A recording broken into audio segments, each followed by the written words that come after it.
I still remember the moment my phone buzzed, sharp and loud, as if it already knew something inside me was about to break. It was early morning, the kind of quiet hour where everyone else is still half asleep and you feel like the world hasn't fully woken up yet. I grabbed my phone without thinking, expecting maybe a reminder or a random notification. But the screen lit up with a message that made my stomach drop so fast it felt like the floor had disappeared under me. It said just 2 words. 2 simple, cold words that cut straight through my chest. You're fired.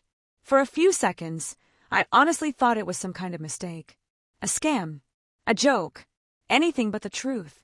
I stared at the screen, waiting for another message to follow, something that would explain it or soften it, but nothing came. The silence after those words felt louder than the message itself. I kept replaying everything in my head, my work, my behavior, my performance, every conversation I had the day before. None of it made sense. I never imagined losing my job through a simple text message, especially not from a place where I had put in years of effort, late nights, and trust. My hands were shaking, but I didn't want to sit there and drown in confusion. I called HR first. No answer. Then my manager. Straight to voicemail. Then one more person, the operations lead, and again nothing. It felt like everyone had suddenly vanished, as if the entire company had collectively decided to disappear the moment I needed answers. I tried to calm myself, telling my mind to slow down, breathe, think. But thoughts kept crashing into each other like waves during a storm. I started pacing around my room, replaying my entire journey with the company.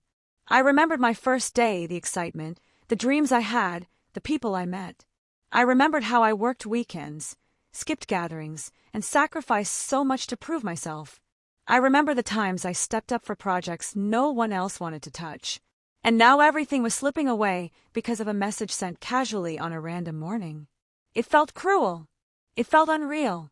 The more I thought about it, the more something felt off. If they wanted to fire me, why through a text? Why no meeting? No warning, no explanation. Why was no one picking up my calls? The confusion was starting to turn into a knot of anxiety in my chest, a pressure that kept getting heavier. But then, just when I thought the day couldn't get any stranger, my phone rang. The name flashing on the screen made me freeze. It wasn't HR. It wasn't my manager. It wasn't anyone I expected. It was the CEO.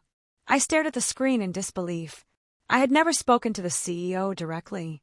Ever. People like me didn't just get calls from the top, especially not after being fired. My mind suddenly flooded with even more questions. Did they fire me by mistake? Was there some emergency? Was I in trouble? Or was this something bigger, something I hadn't even imagined? I hesitated before answering, partly scared, partly curious, and partly angry. The second I picked up the call, I heard the CEO's voice, calm, steady, almost too calm for the chaotic morning I was having. He said my name slowly, like he already knew I was confused and on edge. Then he asked if I was somewhere private and able to talk. That made my heart beat even faster. CEOs don't call employees for long, emotional conversations. They get straight to the point. But this time, he sounded different. There was something in his tone, something serious, something heavy. I sat down, keeping my breath quiet, so he wouldn't hear how nervous I was. He asked if I got the message from earlier. I said yes, trying to sound steady, even though my voice cracked a little. I was expecting him to apologize or explain, or maybe even tell me it was all a mistake. But what he said next was something I couldn't have predicted even in the wildest version of my imagination. He said, "I need to talk to you about something important, something urgent, and before you react to that message, I want you to hear the full story." I didn't know what he meant, but the seriousness in his voice made me sit up straight. My mind was racing, trying to connect pieces that didn't exist yet. Why would the CEO personally call me after firing me? What could possibly be so urgent that he needed to speak to me directly? Then he took a deep breath and said something that made my heart thump, so hard I could hear it. "There has been a situation," he said, "and before today ends, your role at the company is going to change. Not in a small way. Not in the way you're imagining after reading that message. Something much bigger. Something I never thought I'd say." I gripped the phone tighter, confused and scared and curious all at once. I asked him what he meant. I asked him why I was fired. I asked him why he was calling me. He didn't answer any of those questions. Instead, he said one sentence that felt like a lightning strike going straight through my body. He said, "You need to be prepared, because by the time we finish this conversation, you might walk away as the new owner." For a few seconds, I couldn't speak. I couldn't even think. New owner? Owner of what? Owner how? What was happening? My whole life had flipped upside down in less than 5 minutes. First I was fired. Now I was being told I was the potential new owner. None of it made sense. Was this a trap? A prank? A mistake? Or was something happening inside the company that I had no idea about? The CEO paused, as if waiting for me to breathe, to process, to say something. But I couldn't. I was frozen. And before I could gather my voice, he said, "There's something I need to tell you. Something that will explain everything. But once I say it, nothing will be the same again." And just when he was about to reveal the truth, the call didn't actually drop, but for a second the line went completely silent. No breathing, no background noise, no words. Just a quiet pause long enough to make me wonder if something had gone wrong again. I pulled the phone back to check if the call was still connected, and it was. The timer kept ticking. My heart kept beating too fast. I whispered, "Hello," like I was afraid of breaking whatever moment we were in. Finally, the CEO spoke again, but this time his voice was lower, heavier, and it carried a kind of weight that made me straighten my back. He told me he didn't have much time. He said there were things happening behind the scenes, things he couldn't explain over text, things that couldn't wait for a meeting or an email. That alone was strange. CEOs don't talk like that unless something is seriously wrong. And the more he talked, the more I felt like I had stepped into a story far bigger than losing a job through a text message. Before he explained anything, he asked me to promise that whatever he told me would stay between us for now. That made me even more nervous. I didn't know what I was getting pulled into, but I also knew I couldn't walk away without knowing the truth. So I agreed. I told him I would keep everything private until he said otherwise. My voice still shook, but he didn't seem surprised. He almost sounded like he expected me to be scared. He started by asking me if I remembered the big system crash from a few weeks back. Of course I did. It had been chaos. Our servers went down for hours, the company lost money, clients were angry, and everyone was running around trying to fix things. At the time, I thought it was just a technical glitch. They blamed an update that didn't install correctly. But the CEO said something that made my skin crawl. He said the crash wasn't an accident. It wasn't a random tech issue. It was planned. I didn't understand why he was telling me this. What did a system crash have to do with me getting fired or becoming a new owner? I wasn't even in a leadership role. I was just one of the people who always tried to keep the company running smoothly.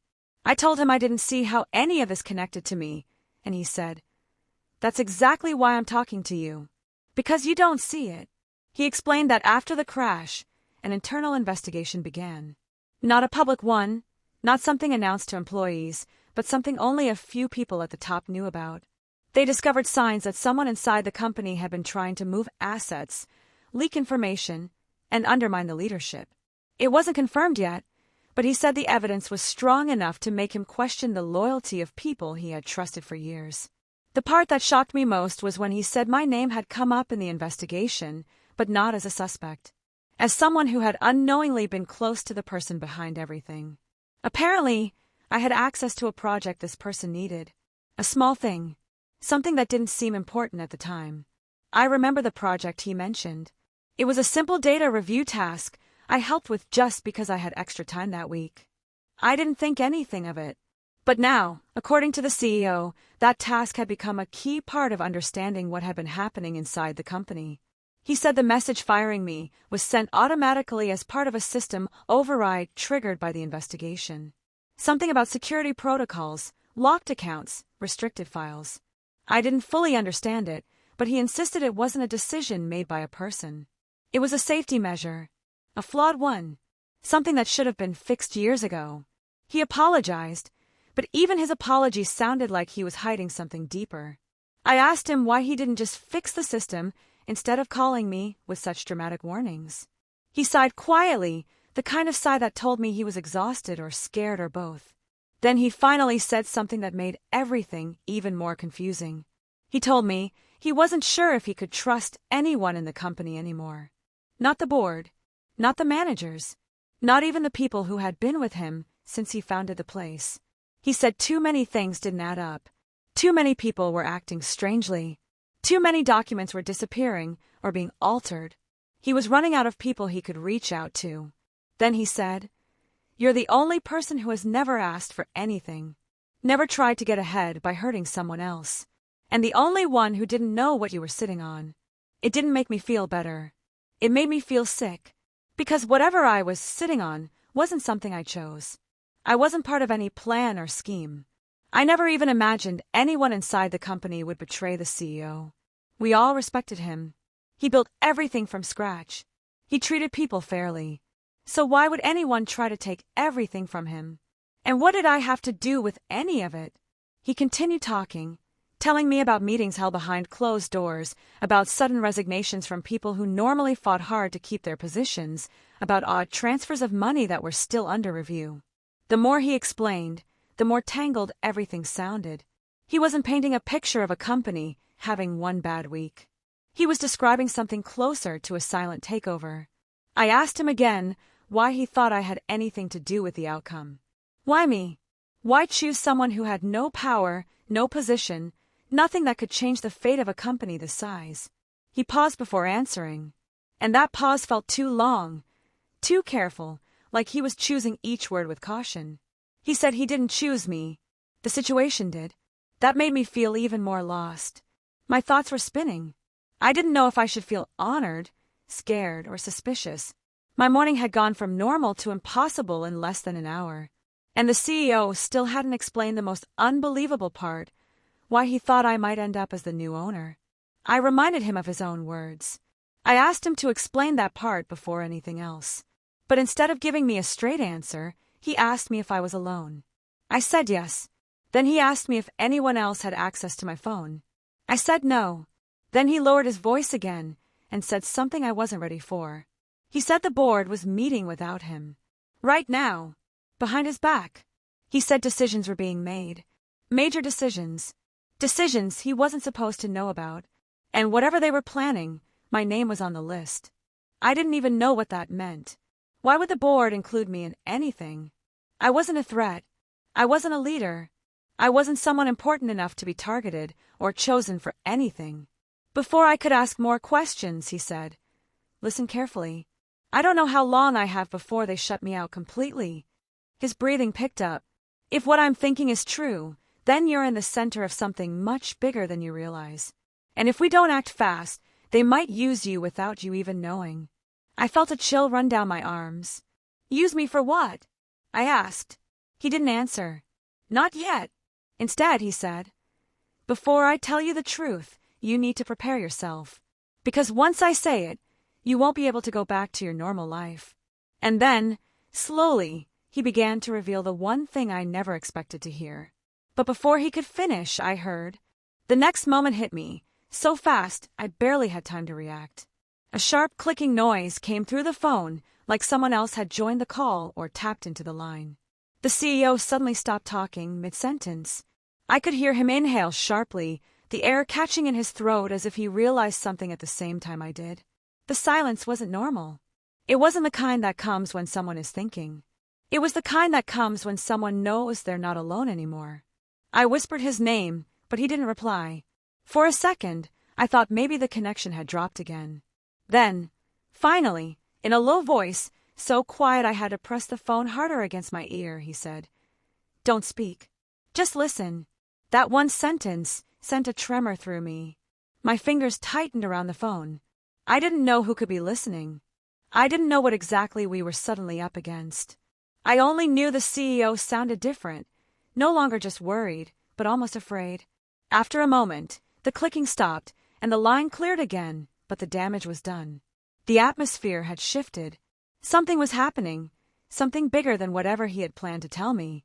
When he finally spoke again, he kept his voice low and controlled. He said he suspected someone had tapped his calls for weeks, maybe months. He said the reason he had chosen to call me was because I was one of the only employees whose name wouldn't raise alarms. No position of power, no ties to the board, no connections that would trigger suspicion. I was invisible to them, and apparently that made me valuable. I didn't know how to absorb that. Being invisible was supposed to be a bad thing in a company.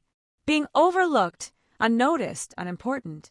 But now he was saying that the very thing that kept me small was the reason he could trust me, and the reason others might try to use me.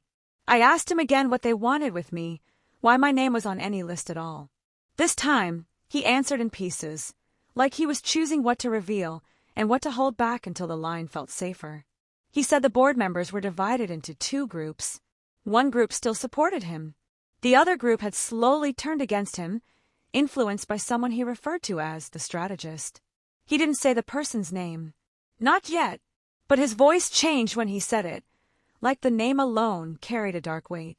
This strategist wasn't an employee, he said, not someone hired openly, more like a shadow working behind the scenes, feeding the board ideas, strategies, loopholes, and legal moves. Someone smart enough to keep their identity hidden, but powerful enough to make people obey. According to the CEO, this person had found a way to twist company laws and ownership rules, forcing him out of his own position. The system crash weeks ago wasn't meant to destroy anything. It was meant to mask the transfer of certain documents, certain permissions. And one of those documents, without me realizing it, had passed through my hands. I had opened it, reviewed it, and approved it thinking it was just another minor task.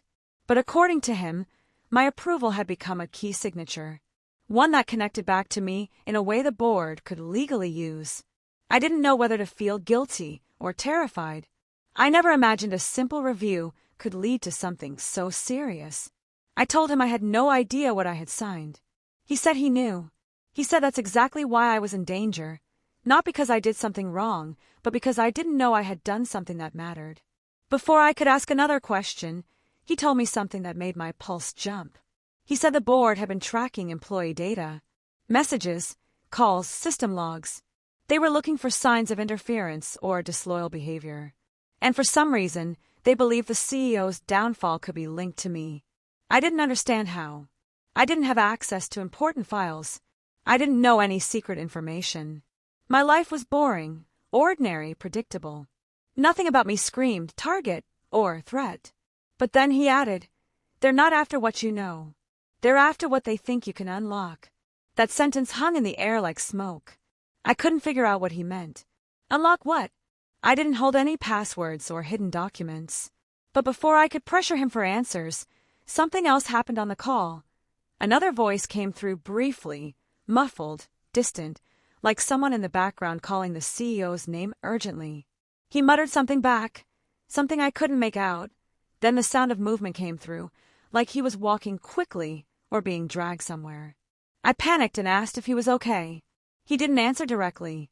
Instead, he whispered, "Listen, I need you to go somewhere safe. Don't go to the office. Don't contact anyone from the company. And do not respond to any emails, especially if they look official." The fear in his voice stabbed through me. I felt my chest tighten. I had no idea what I had stepped into. It didn't feel like a company dispute anymore. It felt like some kind of hidden war inside the walls of a business I never thought would be capable of something like this. The CEO told me he had sent something to my personal email, a file, encrypted, something he wanted me to hold on to. He said not to open it yet, not until he gave me the signal. He emphasized that the file carried information that could change everything if it fell into the wrong hands. I checked my email quickly on my laptop while staying on the call. The message was there. No text body, just an attachment with a strange name. I asked him what it was, and he said he couldn't explain yet. Not out loud, not with the risk of someone listening. Then he said something that chilled me. He said the strategist had eyes everywhere. In meetings, in messages, in calls, even in systems that weren't supposed to be connected. And the worst part was that no one knew who this person actually was. A faceless influence shaping big decisions, quietly from the background. I asked the CEO if he had any idea who it could be. He hesitated. I could hear him thinking, weighing the risk of telling me. After a long silence, he said there were 3 people he suspected. 3 people close enough to power to orchestrate something like this. All 3 were members of the board. All three had personal reasons to want him gone, and all three had been acting strangely for months. He didn't give names. Not yet. He said naming them out loud would be too risky in case the line was tapped again. Instead, he said he would write their names in a document and send it to me when he found a secure way to transfer the information. But then his voice changed again, sharper, urgent, almost scared. He said, "Wait. Something's happening. Give me a moment." I held my breath, listening closely. There were footsteps, voices, the sound of a door opening, papers rustling, a chair moving, someone asking him a question, sharp and suspicious. He tried to answer calmly, but I could hear the tension beneath his words. Then the line grew shaky, filled with static. He came back to the phone one last time, rushed, almost out of breath. "I have to go," he whispered. "They're here. I don't know what they know. Just listen to me carefully. Whatever happens next, do not trust." The line cut off. Just like that. No goodbye. No warning. No final message. I stared at my screen, heart pounding, hands trembling. My world felt like it had tilted completely off its axis. I tried calling him back, but the call wouldn't connect. I tried again. Same result. It was like his number had vanished. And I was left alone, holding a mysterious encrypted file, a phone full of unanswered questions, and a growing fear that the people he warned me about might already know I had spoken to him. I didn't know what to do next. But I knew one thing for sure. Whatever the CEO had been about to say, it wasn't something the board ever wanted me to hear. The moment the call ended, the silence in my room felt heavier than anything I had ever experienced. It was the kind of silence that fills your ears until you hear nothing but your own heartbeat, beating too fast, too loud. I kept staring at my phone like the CEO might suddenly call back, like the line might reconnect on its own. But it didn't. The screen stayed still. The room stayed quiet. And for the first time that morning, I realized I was officially alone in whatever this was. I glanced at my laptop again, at the strange encrypted file sitting in my inbox like a sealed secret. I didn't open it. I remembered how serious the CEO sounded when he told me not to. But just looking at it made my stomach twist. I wondered what could be inside something so important that he risked calling me while being watched. I wondered why he trusted me enough to give me something dangerous. And I wondered what would happen if the wrong people found out I had it. A sudden knock at my door snapped me out of those thoughts. My whole body froze. It was too early for visitors. No one knew about what happened. No one should have been here. The knock came again. Steady, calm, not aggressive, but somehow that made it worse. I took slow, quiet steps toward the door, trying not to make any noise. I didn't say anything. I didn't ask who it was. I just waited. After a few long seconds, whoever it was slipped an envelope under the door and walked away. I didn't hear their footsteps for long, like they were moving quickly, deliberately. I watched the shadow under the door until it was gone. Only then did I crouch down and pick up the envelope carefully, like it might explode or reveal something I wasn't ready to see. It had no name, no address, no markings, just plain white paper sealed, too neatly to be casual. I opened it slowly, pulling out a single folded note. Inside, written in sharp block letters, were 3 words. "Do not trust anyone." My throat tightened as I read it again. The handwriting wasn't familiar. It wasn't the CEO's. It wasn't from anyone I recognized. Whoever wrote it knew something, maybe everything. And the fact that they delivered it physically instead of sending a text or email made it even scarier. They knew where I lived. They knew the situation. And they wanted me to know I was being watched. I stood there for minutes, gripping the note, unsure what to believe. Did the CEO send this? Did someone else send it to warn me about him? Or was it one of the board members trying to confuse me? I didn't have enough information to trust any of those possibilities. I went back inside and locked the door. Then I checked the windows, the corners, even the hallway. Everything felt different now. The ordinary safety of my home suddenly felt unsafe, like every shadow was hiding someone watching me. I tried calling the CEO again but got nothing. Not even a ring. Just a sudden, cold disconnection. My phone buzzed again and I jumped. It was a text from an unknown number. No name. No contact picture. Just another short message. "Check your company portal. Something has changed." My hands trembled as I opened the company app. My login didn't work at first. The second time it did, but the interface looked off, like someone had altered my profile. When I went to my account details, I felt the air leave my lungs. My role had changed. Not employee, not fired, but administrative access pending approval. I didn't know what that meant, but it wasn't normal. Regular employees never got administrative access. Not even some managers had that level. It didn't make sense unless someone was moving things behind the scenes, either for me or against me. My heart pounded harder as I clicked around, but more parts of the portal were locked than before. Restricted. Hidden.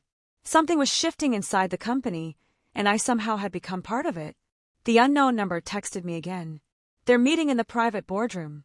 You need to know what they're discussing. I had no idea who they were, or how the sender knew what was happening. I didn't know if following this message was the smart thing or the stupid thing. But the CEO's warning echoed in my mind. The board was meeting without him. Decisions were happening behind closed doors, and I was somehow on their list. Finally, after pacing the room repeatedly, I made a decision. I needed to see what was happening at the company. I grabbed my jacket, kept the encrypted file on a flash drive in my pocket, and headed out. I didn't want to go to the office, but I couldn't ignore what was unfolding. Whatever this conflict was, I was already inside it. When I reached the building, it looked normal from the outside. Employees walking in and out, security doing their usual checks. But inside, the air felt different. Tense. Like people were whispering more than talking. Like the hallways carried secrets. At the reception desk, the guard scanned my badge and paused longer than usual. He looked at his screen, then at me, then back at the screen. "Your access was updated?" he asked casually, but his tone wasn't casual at all. I nodded, pretending I knew exactly what he meant. He hesitated, but then waved me through. As I walked deeper into the building, I noticed certain employees glancing at me, whispering. A few stepped aside when I passed, like they knew something I didn't. The tension in the air grew heavier with each step.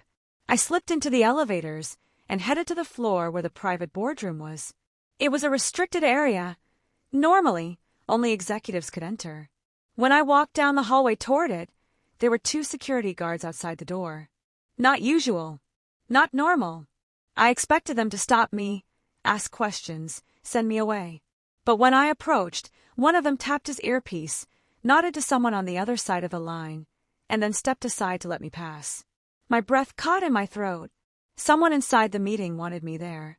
Or someone outside wanted me to hear something I wasn't supposed to. The boardroom door was thick, polished, and tall, almost intimidating. I pressed my ear against it gently, hoping to catch something before going in. And instantly, I heard voices, heated, angry, loud enough to echo through the walls. One voice shouted that the CEO had lost control. Another said the company needed a new direction. Another demanded the transition be completed today. Then, someone said my name. I felt the blood drain from my face. They said I had the final key, that my involvement made the plan smoother, that once I agreed, willingly or unwillingly, they could proceed. Every muscle in my body tightened. I didn't know what transition meant. I didn't know why I was the key. I didn't know how I had become the center of something so dangerous. But before I could step back or decide what to do next, the boardroom door clicked. And slowly, it began to open. Someone inside had seen my shadow beneath the door. Someone inside knew I was there. And the moment the door swung wider, I realized whatever was waiting for me on the other side was going to change everything. The lights flickered again, but this time the sound that followed wasn't just the hum of failing electricity. It was a low, vibrating pulse that seemed to shake the metal walls from the inside. Adil froze, his breath tightening in his chest as he leaned closer to the control panel. The readings were jumping in unpredictable patterns, almost as if someone, or something, was sending a message through the interference. Elena moved beside him, her voice barely a whisper as she said his name, but even she couldn't hide the fear spreading across her face. Adil tapped the console, hoping it was another system glitch, but when the monitor finally stabilized, the numbers told a truth he didn't want to accept. The anomaly they had been tracking, the one they believed was miles away, was now right underneath them. It had shifted location again, faster than anything naturally could. The room felt suddenly smaller, the air heavier, as if the station itself understood what was coming. Elena stepped back, her hands trembling as she stared at the floor, because deep down they both knew the anomaly wasn't just moving, it was following something. Or someone. Before either of them could speak, the emergency alert lit up in bright red, washing the room in an eerie glow. A distorted voice crackled through the speakers, half buried under static, but one phrase came through clearly. Containment breach detected. The words echoed through the hall, and Adil felt a chill run through his spine. There wasn't supposed to be any containment unit in this section. And if there was, it wasn't supposed to fail. Elena rushed to the security feed, but most screens were black, lines of interference crawling across them like broken signals. Only one camera worked, and it showed a long, dim corridor where shadows moved in ways that didn't match the flickering lights. Adil squinted, leaning in. At first, it looked like a trick of the camera, but then the shadow stretched, pulled, and split into two, almost like it was alive. The movement was slow, deliberate, and it made the hair on the back of his neck stand up. Elena covered her mouth, her voice shaking as she whispered that it couldn't be real. But the shadow kept shifting, growing, and sliding across the walls without a visible source. Whatever the anomaly was, it wasn't just energy, it had form. The floor beneath them vibrated again, stronger this time. Tools on the nearby table rattled and rolled toward the edge. Adil grabbed the console to steady himself as another pulse zipped through the station. That's when he noticed something new on the readings, something he hadn't seen before. A second energy signal, just as strong as the anomaly, had appeared out of nowhere. But this one wasn't approaching them. It was moving away at a rapid pace, as if escaping or being pulled toward another location. Elena blinked at the data, her voice shaking as she pointed out that the second signal had the same frequency pattern as their earlier experiment, the one they had shut down hours ago. They had assumed it never reached activation because the system had crashed. But now, seeing this new reading, Adil felt the weight of a realization he didn't want to face. What if the experiment hadn't failed? What if something had activated on its own, somewhere outside their control? The air vents above them let out a sudden burst of cold air, almost icy. Adil looked up, watching his breath form a faint mist. The temperature was dropping faster than the system could naturally allow. Elena stepped closer to him as if instinctively seeking safety, her eyes darting around the room. The lights dimmed, brightened, then dimmed again, the shadows stretching unnaturally along the floor. Something was wrong, fundamentally wrong, with the way the environment was behaving. A loud metallic clang echoed from the hallway, followed by another, heavier one, like someone dragging something massive along the floor. Adil felt the vibrations through his boots. Elena took a shaky step back, her voice barely a whisper as she asked him if they should lock the door, but the words barely left her mouth before the overhead lights flicked off completely, plunging them into darkness. Only the emergency red glow lit the room now, turning everything into sharp, distorted silhouettes. Adil listened carefully, trying to understand the rhythm of the sounds outside. But then the sound stopped. Completely. The silence was so sudden it felt unnatural. Elena held her breath, gripping the edge of the console, her knuckles turning white. The station felt frozen in time, suspended between fear and uncertainty. And then the second twist hit. The console lit up with a message neither of them expected. A location pinged on the map, Sector C, the sector they sealed off weeks ago after the unexplained accident. But now, the map wasn't showing one signal. It was showing two. The anomaly had split again, but the new signal wasn't behaving like the others. It was moving with purpose, tracing a route through the sealed corridors, heading straight toward the central hub. Elena gasped as a third signal suddenly appeared, erratic and unstable, as if flickering in and out of existence. Adil felt his pulse spike.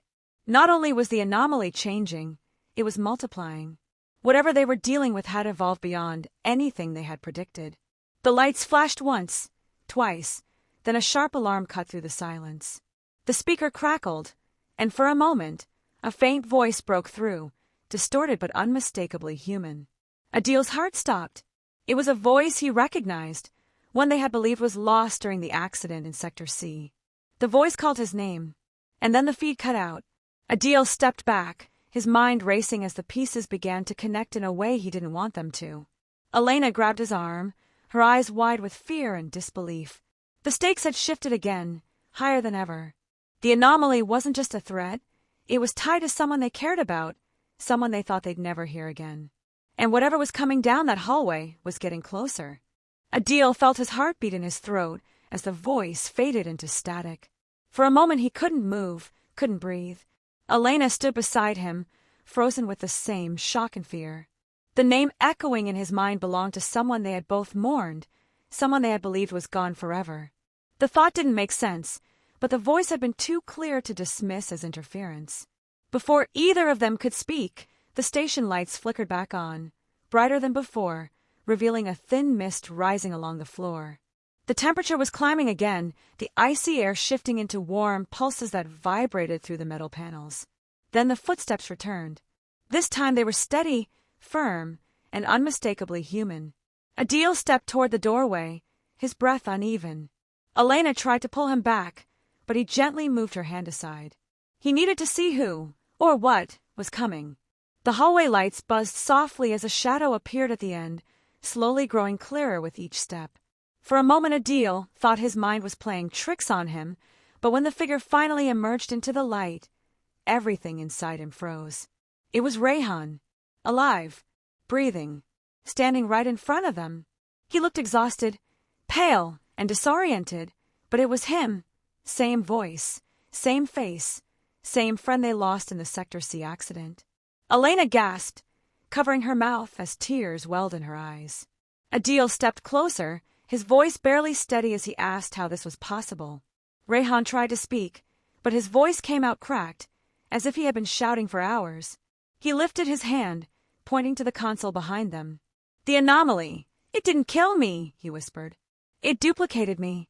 Adil blinked, confused. Rayhan continued, struggling for breath, explaining that when the experiment malfunctioned, the anomaly didn't destroy matter, it split it.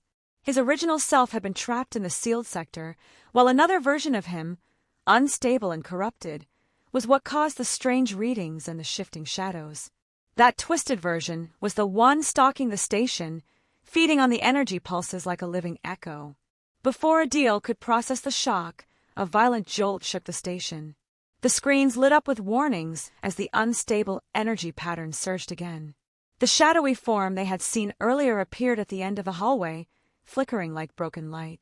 It moved with distorted jerks, stretching and collapsing as if reality itself couldn't hold it together. It looked like Rayhan, same outline, same height, but twisted into an unnatural reflection. Elena grabbed Adil's wrist, urging him to move. The corrupted version of Rayhan stepped forward, its movements sharp and unpredictable. The real Rayhan stumbled, clutching his chest, saying the anomaly was pulling him apart again. The only way to stop it was to shut down the central reactor, the heartbeat of the entire station. If they cut its power manually, the anomaly would collapse, and the distorted version would disappear. The problem was simple and impossible at the same time. Shutting down the reactor required someone to stay behind.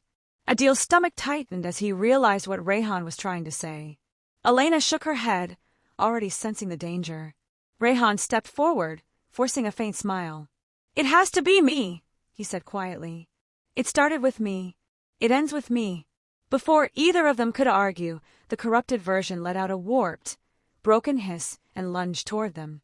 Adil grabbed Elena and pulled her aside as Rayhan stepped directly into its path. The two versions collided, light bursting around them like a ripple in the air. For a second it looked like they were merging, then separating, then fighting as if one was trying to erase the other. Rayhan turned his head toward Adil, shouting for him to go. The station groaned under another wave of energy. Elena tugged Adil toward the main hall, tears streaking down her face as she begged him not to stop.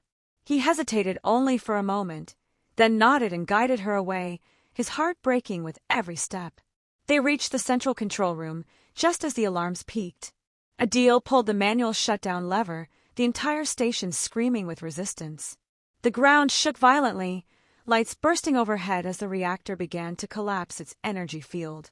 A bright surge shot down the hallway where Rayhan and his distorted version fought. Then silence. A deep, heavy silence that swallowed everything. The lights slowly faded back on, weaker but stable. Elena looked around, her breath trembling. Adil stepped back into the corridor, scanning for any sign of Rayhan. The floor was scorched with light patterns, but there was no figure, no shadow, no sound. The anomaly was gone. The haunting energy pulses were still. The station felt normal again. Elena reached his side, hoping for a miracle, but Adil knew the truth. Rayhan had stayed behind to seal the anomaly, sacrificing himself to stop the unstable version and restore balance. The loss hit him slowly, painfully, but there was a strange peace in knowing Rayhan had finally been freed from the distorted echo that haunted him. Adil turned to leave, but just as he stepped away, a small flicker of light appeared on the screen beside him. A final message. A single line of data. Elena leaned closer, her eyes widening. The frequency pattern was identical to Rayhan's signal, but it wasn't coming from the station. It was coming from outside, far beyond the sealed sector. Adil stared at the blinking light, unsure if it was a glitch, a final trace, or something else entirely. The story wasn't over. Not completely. Adil stared at the blinking pattern for a long moment, almost afraid to breathe. The screen pulsed gently, repeating the same signal over and over like a faint heartbeat echoing from a distance. Elena leaned closer, wiping the last of her tears as she tried to decode the meaning behind the signal. It didn't feel threatening. It didn't feel like the corrupted version of Rayhan. It felt calm, familiar, almost like a farewell that hadn't finished being said. He reached out and touched the edge of the screen, his fingers trembling slightly. For the first time since the chaos began, he felt something settle inside him, a quiet understanding that not every answer needed to be chased. Some things were meant to stay as echoes, reminders of people who gave everything they had without asking anything in return. Maybe Rayhan wasn't sending a message for them to follow. Maybe he was simply letting them know he wasn't lost or broken anymore. Elena took a slow breath and stepped back, looking around the silent control room. Now that the danger had passed, the station felt strangely peaceful, almost too quiet to believe the nightmare they just survived. The hum of the machinery had returned to a soft, steady rhythm. The lights glowed normally again, no longer flickering with that unsettling pulse. Even the air felt lighter, free from the cold bite of the anomaly. Adil finally turned away from the screen, letting the faint glow fade behind him. "We should go," he said, his voice soft but steady. "There's nothing more we can do here." Elena nodded, and together they walked out of the room, each step feeling like a slow return to reality. The long corridors, once filled with fear and shadows, now seemed like just metal passageways again, mundane and harmless. As they made their way toward the exit bay, the weight of everything that had happened began to settle in. Adil replayed the events again and again in his mind, trying to stitch together a clear picture. The sudden firing message, the unexpected call from the CEO naming him the new owner, the anomaly, the corrupted version of Rayhan, the strange energy pulses. None of it connected in a way that made perfect sense, but life didn't always offer clean explanations. Sometimes things just unfolded in ways no one could predict. Elena finally broke the silence as they stepped into the docking area. "He saved us," she whispered, her voice trembling again, but this time with gratitude instead of fear. "He saved the whole station." Adil nodded. "He did, and I think he made peace with himself too." It felt good to say it out loud, to acknowledge the bravery of their friend who faced both his own reflection and the terrifying unknown without hesitation. The shuttle cabin was quiet when they boarded, the seats cold from disuse. Adil ran his hand along the console, noticing how steady his fingers felt now. No more trembling, no more fear, just a lingering sadness and a strange warmth in his chest. When the engines powered on, the soft hum wrapped around them like a gentle reassurance. As the shuttle lifted off, he watched the station shrink through the window, floating like a small silent guardian in the vast darkness. Elena rested her head against the seat, finally letting herself relax. "What do you think will happen now?" she asked. Adil gave a small smile. "Honestly, I have no idea, but maybe that's okay. Maybe this is where we start over." He thought about the text message that had shaken his whole morning, the abrupt "you're fired" that turned his world upside down. Compared to everything that followed, it now felt strangely insignificant. When they landed back on Earth, The bright sunlight felt almost unreal after the cold metallic glow of the station. The air smelled fresh, warm, alive. Adil closed his eyes for a moment, letting himself breathe deeply. He hadn't realized how much tension he had been carrying until now, when it finally began to melt away. Elena stood beside him, her shoulders loosening as she let the relief wash over her. A small crowd of officials and company personnel rushed toward them, asking questions, checking vitals, demanding reports. But Adil didn't let himself get caught up in the noise. He answered gently, kept his voice steady, and focused on the simplest truth. The danger was gone, the anomaly was sealed, and the station was safe. Everything else could wait. Later, when he finally stepped into the CEO's office, the same man who had called him the new owner greeted him with a complicated mixture of guilt and respect. Adil didn't hold resentment anymore. He didn't need to. Life had just shown him how fragile everything could be, how quickly everything could change. The CEO apologized for the sudden firing and admitted the message had been triggered by a system malfunction during the anomaly's interference. Adil accepted the apology without bitterness. "What matters," he said gently, "is that the station is stable again, and that Rayhan's sacrifice won't be forgotten." The CEO nodded, visibly moved. "You're right, and I want you to know this. Rayhan's work will be honored. His data, his contributions, everything he stood for. We'll make sure of it." That moment felt like closure. Not perfect closure, not the kind that erased pain, but the kind that allowed breathing again, healing again. A few days later, Adil and Elena stood at a quiet memorial site overlooking the ocean. The wind was soft, carrying the scent of salt and distant waves. They brought a small plaque engraved with Rayhan's name and placed it on a simple stone pedestal. Nothing fancy, nothing grand, just something honest, something true. Adil spoke first, his voice almost carried away by the breeze. "Thank you," he whispered, "for everything you did, for being our friend, for choosing to protect us when you didn't have to." Elena added her own words, gentle and heartfelt, letting the memories settle like warm sunlight on their shoulders. When they finally stepped back, the ocean stretched endlessly before them, calm and beautiful. Adil realized something important in that moment. Every ending leaves a trace, a reminder of the paths we walked, the people we loved, and the choices that shaped us. Some echoes remain forever, not haunting us but guiding us. As they walked away, Adil felt lighter, clearer, stronger. The fear and chaos of the past days had transformed into something deeper, a sense of purpose, gratitude, and understanding. He didn't need all the answers. He didn't need to chase the last signal. Life would move forward, and so would he, carrying Rayhan's memory with him like a quiet beacon. The story that began with a shocking text message and an unexpected call had finally reached its end. Not the kind of end wrapped in certainty, but one filled with peace, closure, and the gentle knowledge that even in the darkest moments, courage can light the way forward. And with that, Adil stepped into the next chapter of his life, ready to rebuild, ready to grow, and ready to honor the friend who had reminded him of what truly mattered.